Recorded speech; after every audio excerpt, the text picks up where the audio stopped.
What major incident, global or otherwise, has brought about a significant shake-up to the way people think about or deliver training? Chief Tracy, I'll let you go first. Oh, you're too kind. Debbie, I have to commend you for putting together these programs. They're outstanding. And technology is wonderful, isn't it? Virtual reality. Well, to answer this question, the most devastating and topical event would have to be the tragic fire that occurred in London at the Grenfell Residential Tower, June of 2017. An inquiry began with an investigation of the failures with the building, its management organization, the entities involved in the renovation that took place the preceding 2 years.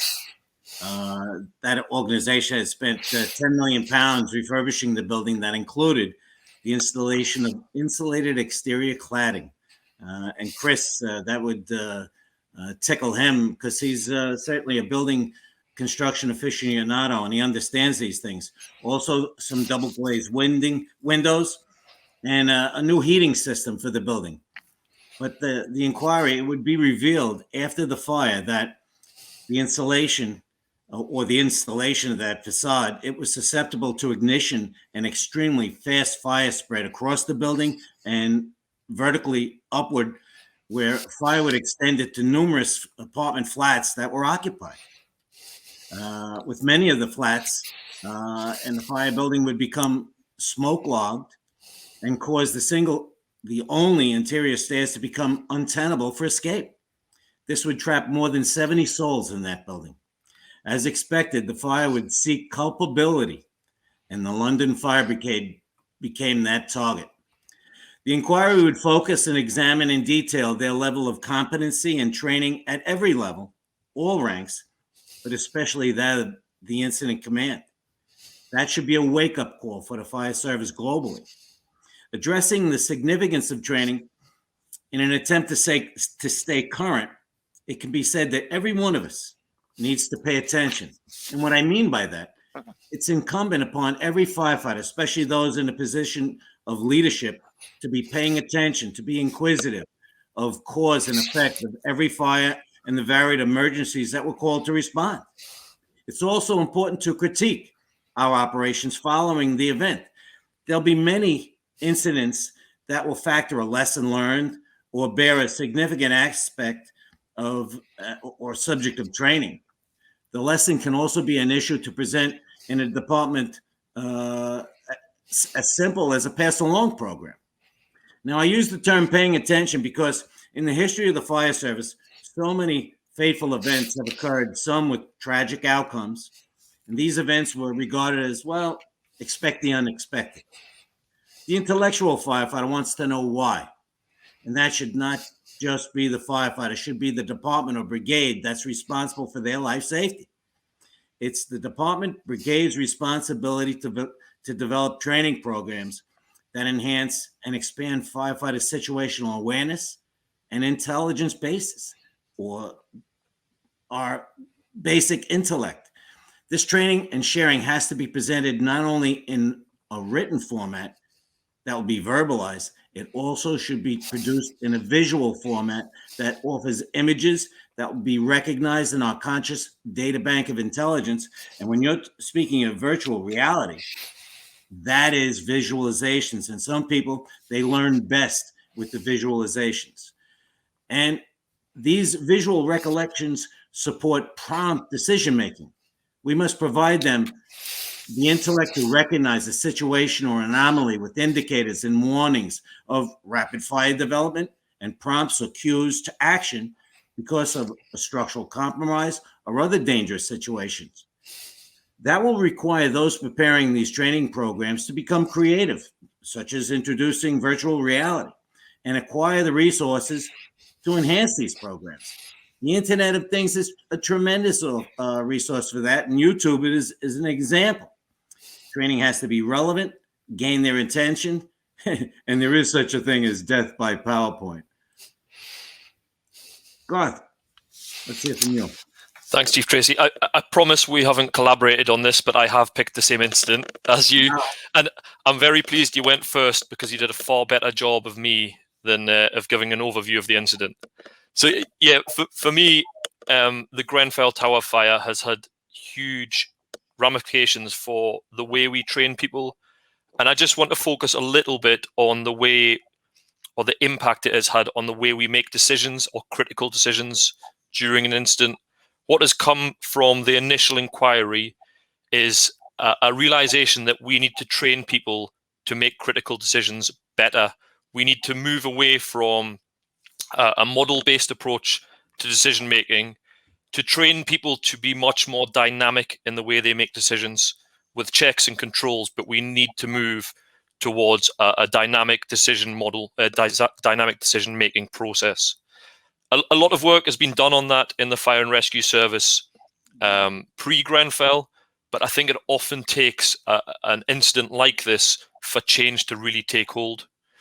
What Grenfell has shown us is that we can't necessarily trust the built environment in the way that we have in the past. We can't expect buildings to behave in the way we might have expected them to. The responders at Grenfell expected the building to behave in a way that it did not respond in the way that they expected. And we need to get used to that as a new reality. I am talking specifically here about Grenfell, but I think this can be applied to any incident. Incidents do not evolve the way we always expect or the way we have envisaged, and we need to be much more dynamic about how we respond to that. Christopher, in his earlier talk, touched on another issue here. We can't always keep pace with the development of buildings and technologies. So that dynamic approach to decision making is really, really important. I think for too long we have relied on rule-based decisions. We've been almost guided and protected by policy and procedure, with a feeling that as long as we stick to that, we can't suffer any consequences post-incident. The reality is, though, when that policy or procedure is written, it is written in a room, it is written to cope with a range of incidents. It doesn't take into account the specifics on the ground on the day.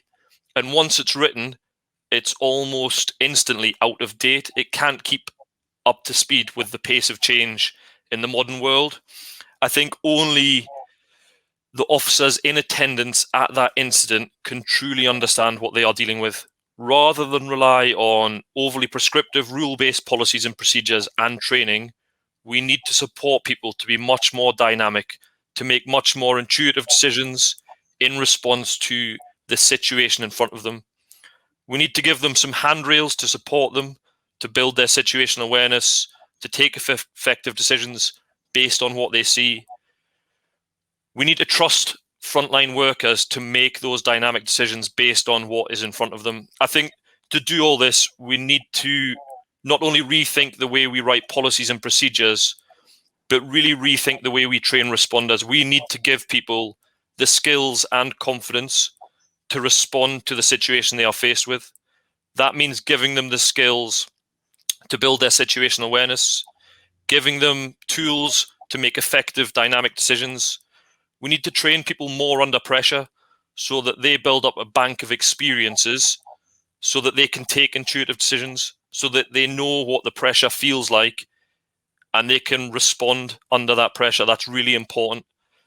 We need to help people avoid decision traps by giving them training and decision support tools. This is the kind of change that we need post-Grenfell, so that we move away from being overly prescriptive and realize that the world that we live in, as it grows ever more complex and as it grows ever more dynamic, the only way we can keep up to speed with that pace of change is to make sure our people are dynamic and given the skills and tools to respond to the situations that present them. And I think that is one of the big changes we need to consider post-Grenfell, is making sure people have the underpinning skills to build their situational awareness and to take dynamic and effective decisions. I agree with you 100%. A society that I am greatly disappointed in is a society of fire protection engineers. And I'll tell you why I point them out. Let's say the faults or the deficiencies in a building such as Grenfell was, it was allowed to have one single interior stair as a means of egress, escape. And you would exit that stairwell into a lobby, and then you would, from that lobby, go into your flat on each floor. And that lobby was supposed to be protected with a smoke control system that could handle, let's say, the volume of smoke from one apartment flat, not from many apartment flats. And it would be the Society of Fire Protection Engineers who in other words, you have to think worst case scenario. And this was worst case scenario. What if you have more than one apartment on fire and the smoke from more than one apartment gets into that lobby? It's not going to be able to exhaust the smoke. It's ultimately going to get into the stairwell, and people are going to be trapped in that building. So where do they fall? People wanted to look at the fire service as the scapegoat to say they had all the deficiencies, lack of training, lack of competencies. But there's other people involved here, and they need to partner with us and help us. We've been reaching out to them, and you know what? It's a handshake and a smile. That's just about it. That's just my 2 cents. Thank you. And Garth, that was an excellent. I agree with you 100%. Decision making is very important under pressure, and all of those things, and all the previous speakers as well. Thanks. I just want to reference a comment from David Potts saying that his experience at developing VR can be really expensive. And this is certainly a subject I can talk to as the technologist of the group. I'd agree. I think any development of technology can be expensive, but this is where I think we can hopefully connect a lot of fire departments around the world that are interested in doing the same thing and potentially help you do it. It's expensive if everyone does custom things by themselves, but if you actually do it en masse, that's where we can actually get. It can become more cost effective. So let's use this platform to collaborate on ideas beyond these roundtables.